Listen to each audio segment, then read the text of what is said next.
Hey guys, today I am reviewing DJI Mobile 2 that I bought about a month ago and I've been testing it since then. It comes in a styrofoam packet like this. It's a really nice storage case because it is so lightweight. I've been taking it with me on my hikes and it does not add too much weight. It's very secure, and this is what the gimbal look like. Now, first thing you want to do is to mount your cell phone. Now, I've tested this with my iPhone 6 and my Galaxy S6. So I can tell you from Android and iPhone perspective how it works. So you basically, it uses just a regular mechanism, a spring arms like this to mount your phone. So let's go ahead and do that. With this case that I have it on, it's a little bit more difficult, but it still fits. And it grips it pretty well, as you can see. Then the next thing you need to do is to balance it out. I am not going to do that right now just because of the time commitment, but there are adjustment knobs over here that will extend this arm or this so that it balances nicely just like that.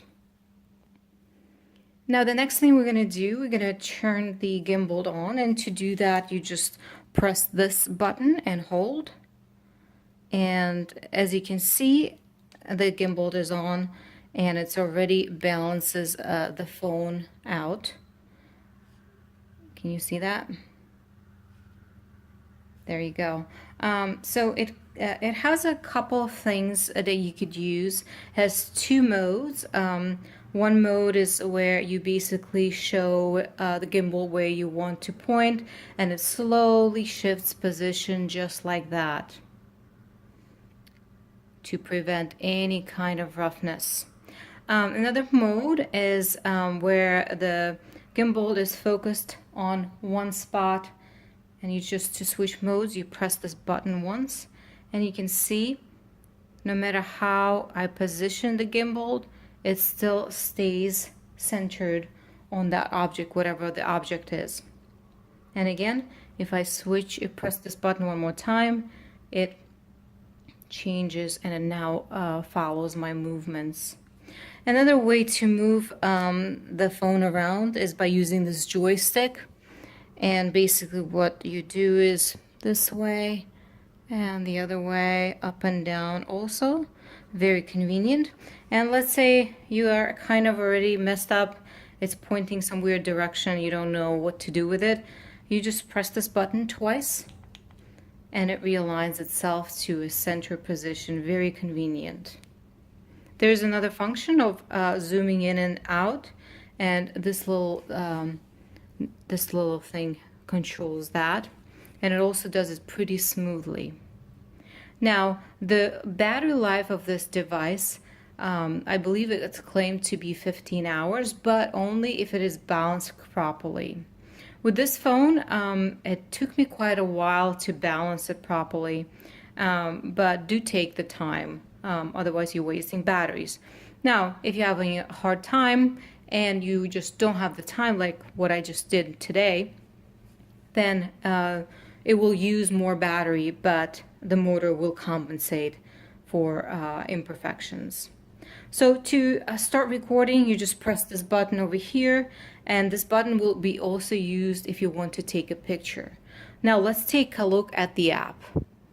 Okay, here's our DJI app, and I'm not gonna switch it around because, well, I guess I can.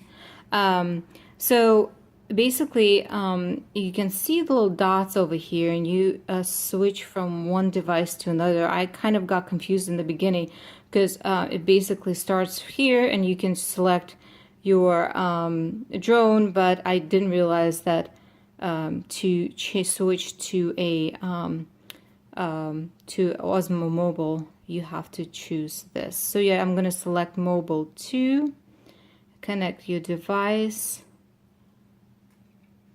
and here we go.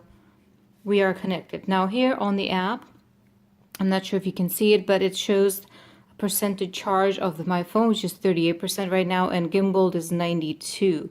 Now what I have to say, with my Samsung Galaxy, it drains battery very much, and I'm not sure if it's the app or the gimbal itself, but I have a feeling it's the app itself, because when I use my regular phone, it does not happen. But with this phone, the battery life is much longer, so I haven't had as many issues. But let's take a look at the control over here. This is kind of the main button where you would press, so let's take a look. I'm going to press this button. Well, right now it's not going to even record for me because there's not enough space, but when you press the button, it starts recording. To switch from camera to take a picture, you use that. And there are a couple of other things you can do. There's a scene mode, walk mode, sport mode. There are a couple of settings, gimbal and camera settings. You can play around with it. There's another cool setting where you basically set your focus, let's say on this, and it will track regardless how you move the gimbal around. It's a kind of a neat feature. I haven't used it too much, but it is very neat. I have to say that the app itself, a lot of reviewers have praised it, but honestly, it gave me quite a few issues on my iPhone. Sometimes a white band would come out of nowhere and block half part of the app. Other times it's difficult to connect, and I've had the same issues with my Samsung Galaxy with connecting to Bluetooth. For some reason, at times it does not recognize the gimbal. In any case, I still think it's a very good purchase, and I'll show you why in just a minute. The quality of videos have improved. The shakiness have almost disappeared. It's pretty incredible, and I haven't had any issues with the battery life with a gimbal itself. My phones, for some reason, do drain faster, much faster, but not the gimbal itself.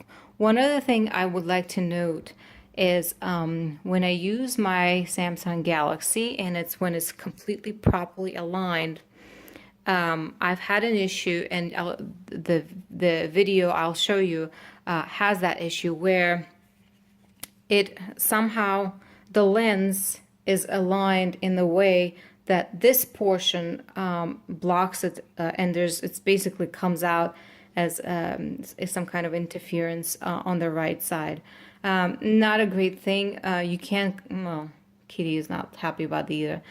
You can compensate for it by basically pushing your phone a little bit further, or shortening the arm as much as you can, but this is really short already. But still, for some reason, this is just some kind of an issue with design, or maybe I haven't figured something out. If you have any questions or comments, suggestions, feel free to submit it in the comment section below.